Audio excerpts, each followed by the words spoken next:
Баршаңызға сәлем. Бүгінгі видеомда біз сұлымен түймедақ қосылған бет маскасын дайындаймыз. Ол үшін бізге сұлы ұны немесе сұлы жармасы қажет. Мендегі сұлы жармасын блендерден ұнтақтап аламыз.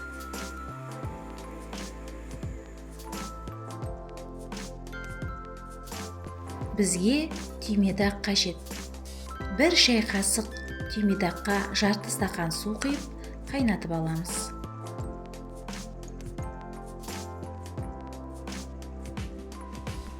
Түймедақ тұнбасын сүзгіден өткізіп аламыз.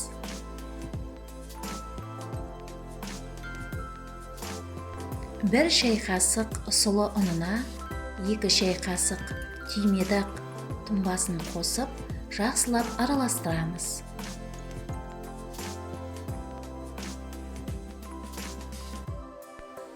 Бетіңізді тазалап, масканы бет терісіне біркелкі қалың қабатпен жағыңыз. 15 минуттан кейін масканы алып тастап, жылы сумен шайыңыз. Бетіңіз таза, балғын, жұмсақ болады. Бұл масканы үнемі қолдана отырып, сіз тартымды тері өңіне қол жеткізесіз.